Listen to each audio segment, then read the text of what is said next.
jak se říká tady ty ledničce, Martinkovi, jak je ten typ. Side by side, side by side.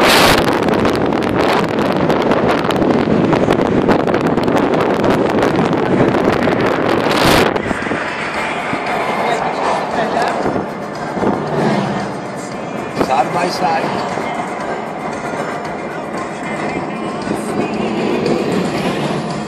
A co to je Martinku edge? Edge. Viděl jsem to. Okraj.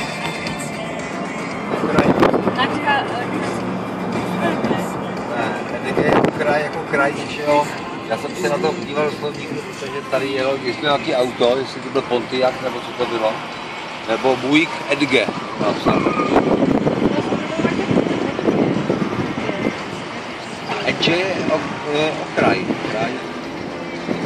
To je přeci to, ne, tohle je přeci připojení internetový.